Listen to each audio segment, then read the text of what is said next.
अरे महाराजा रणजीत सिंह की राजधानी लाहौर थी और काबुल तक था राज, तो क्या उन्होंने जमीनें नहीं दान दी होगी गुरुद्वारे और मंदिरों को? वो मिली? अरे वो तो छोड़िए, ननकाना साहब और करतारपुर साहब तक नहीं मिला था। इससे दिखाई पड़ता है कि कितनी एक तरफा हम लोगों ने कोई निगोशिएट ही नहीं किया और उसे करने की बात कही थी। इसलिए मैं कह सकता हूं सर कि अब हमारी सरकार ने जो संशोधन किए हैं, अब यह मजहबी हुकूमत के फरमान से नहीं, बाबा साहब अंबेडकर के संविधान से चलने वाला है।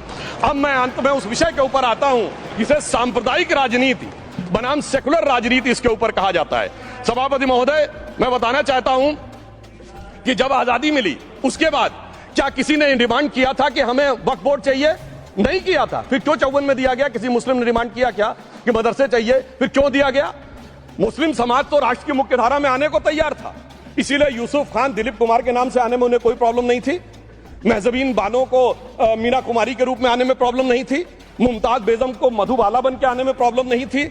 हामिद अली को अजीत के रूप में आने प्रॉब्लम नहीं थी। मगर और मैं यह भी बताना चाहता हूं, मुस्लिम समाज में बहुत बड़ा तबका उस समय इस बात को सोच रहा था, और अभी कपिल सिब्बल साहब बोले, ये उस चीज के वकील नहीं, इन्हें पता होना चाहिए, पता होगा कि सुन्नी सेंट्रल वक्फ बोर्ड राम मंदिर में 1961 में मुद्दई बना है, 12 साल के बाद। क्योंकि के मोहम्मद ने लिखा है कि एक बहुत बड़ा तबका था जो ये मानता था कि हमें इस चक्कर में नहीं पड़ना चाहिए। मगर अफसोस कि वही लेफ्टिस्टों, सेकुलरिस्टों ने उनको समझाकर इस मुकाम तक लाकर खड़ा कर लिया। अब यहां मैं एक और बात कहना चाहूं, खैर छोड़िए उन सरकारों ने बाद में क्या दिया, मगर उसके बाद सुनिए, इंदिरा जी के जमाने में मुस्लिम पर्सनल लॉ बोर्ड आया, तो राजीव जी के जमाने में शाहबानो केस आया, तो नरसिम्हा राव के जमाने में 95 का एक्ट आया, तो मनमोहन सिंह जी के जमाने में 2013 का एक्ट आया, मगर इलाज नहीं निकला। तो इसे एक शेर में कहूंगा कि मरीजे सेकुलर इश्क पर लानत खुदा की, मर्ज बढ़ता गया जो जो दवा की। अब मैं सभापति महोदय एक और बात कहना चाहता हूं। शुरू के 20-25 साल में मुस्लिम समाज के बारे में मैं कहना चाहता हूं, आज जब आजादी मिली तो मुस्लिम समाज के प्रतीक कौन थे?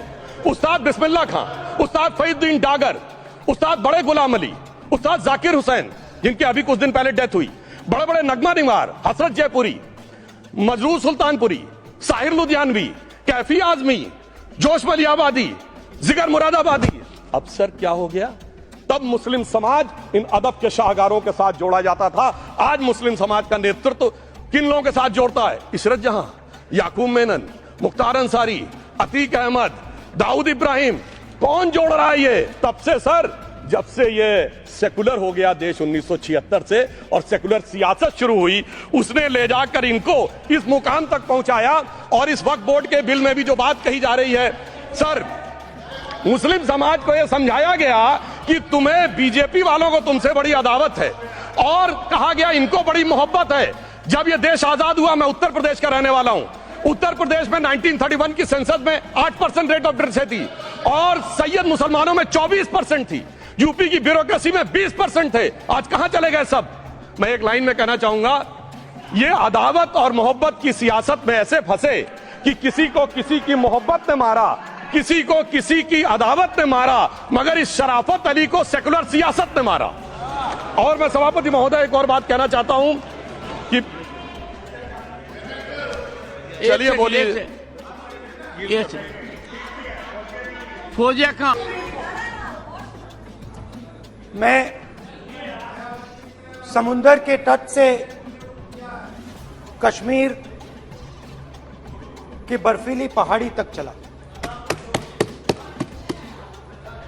नहीं लद्दाख को मैंने नहीं छोड़ा। यात्रा अभी खत्म नहीं हुई है, यात्रा जारी है और जरूर लद्दाख आएंगे, घबराइए मत। बहुत सारे लोगों ने मुझसे पूछा यात्रा के दौरान, यात्रा के बाद